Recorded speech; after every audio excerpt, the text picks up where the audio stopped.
to my film and TV channel. You're all staying safe and well. We're going over to Netflix today for a sequel. Yes, we're going over to Netflix for a sequel to a film called Extraction.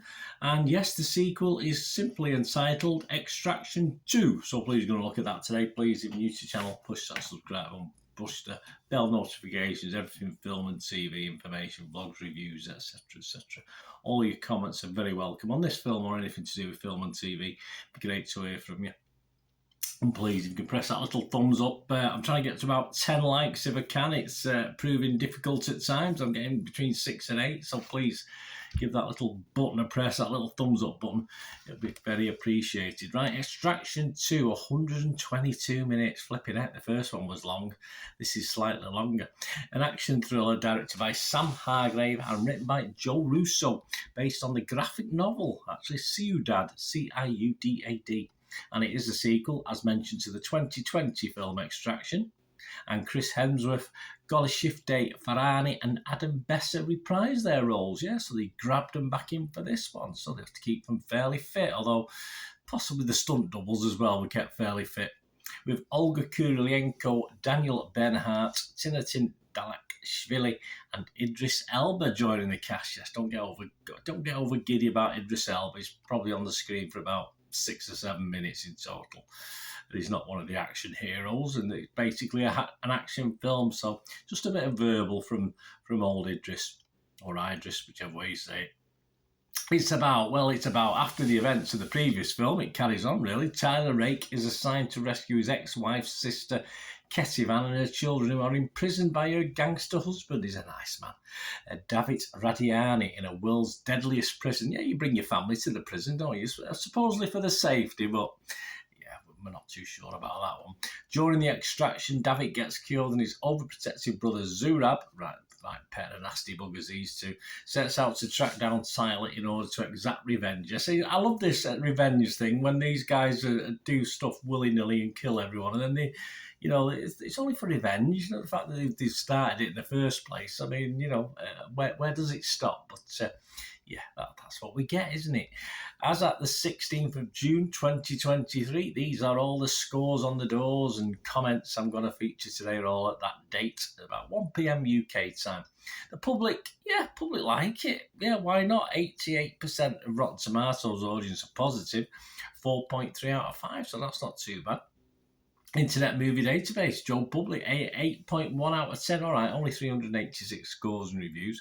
But the original only averaged 6.7. This is getting 8.1. I do expect that to come down a little bit, but I don't think it'll go as low as 6.7. So on the basis of that, this is better. This is better than the original. Yes, and some other people say that as well. What about the critics? Well, some of them say it. Rotten Tomatoes, 77% positivity for their 60 critics. So that's good, isn't it? 6.4 out of 10. All right, not devastatingly good. And last time out, the other one got 67%, 6.7 out of 10. So a little bit lower. Sorry, no, last time we got 67% positivity. This one's got 77%. So again, as far as the critics are concerned, this is better than the first one. And of all the reviews, we've got 46 fresh and just 14 rotten. Helen O'Hara from Empire magazine said it's an assault on the senses, especially the ears and the nerves, but it's also a satisfyingly merciless action thriller that manages to build on the scale and ambition of the first. Roll on the inevitable threequel.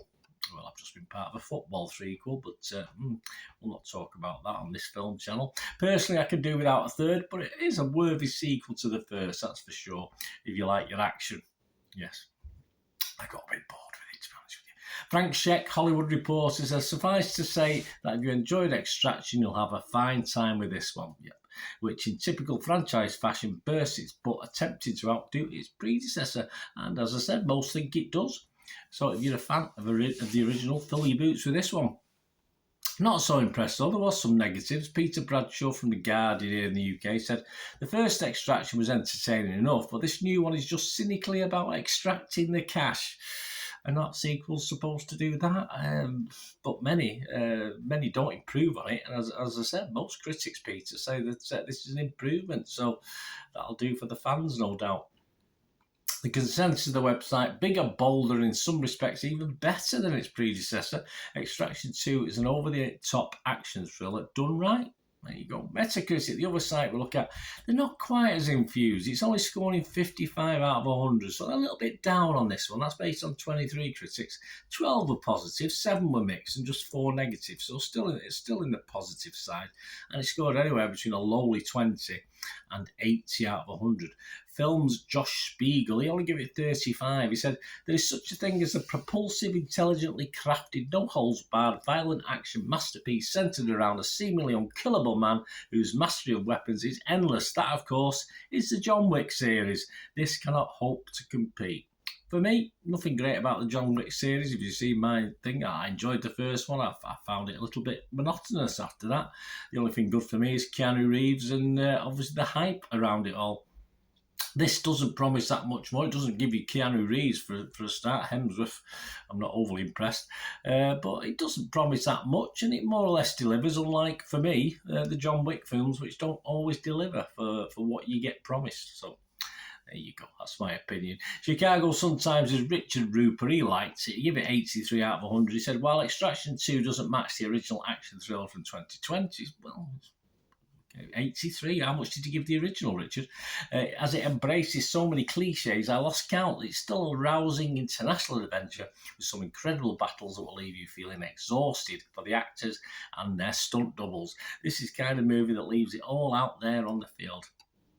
It is a while, actually. I was looking at the time, and before you could actually catch your breath and take stock of what was going on, I think the first 40 minutes or so was just more or less non-stop action from memory. I remember looking, thinking, flipping heck, is this ever going to end? But it did. We get a little bit of respite, and then we go again, of course, with this one.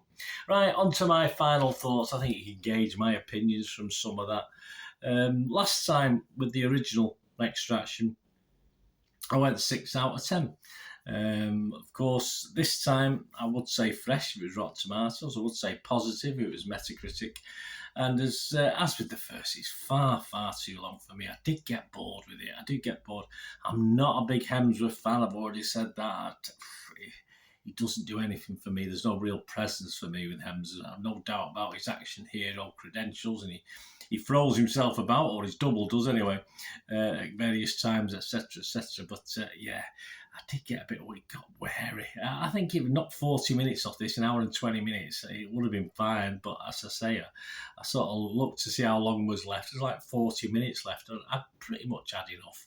But on the basis that it does do what it says on the tin, it's an action thriller, and there's some good stunts, there's some good cinematography. I quite liked it on that side of it. It's fairly, very well done. If you like helicopters smashing and obviously rocket launches, etc. So I am going to give this the same mark as I give the original. I am just going to give it a 6 out of 10, my watchable score. And yes, for me, no worse than the last couple of John Wicks. As I said, I do like, if this Keanu Reeves is in this, I might like it a bit more, but obviously he's not. He's in John Wick. But yeah, certainly wouldn't mind seeing Keanu Reeves in the Hemsworth role. Well, that's a personal choice, of course. But let me know what you think, guys. I'll give this 6 out of 10 anyway. It's just the same as its predecessor, because it's just far too long for me to go any higher. And I'll be a bit cruel if I went any lower, so I'll give it 6 out of 10. Thanks for watching. Let me know what you think, guys. It'd be great to hear from you about this or anything else, as I said. It'd be great to hear. Thanks for watching. Until we meet again, that's one thing, don't I? Please stay safe, everyone. Bye for now.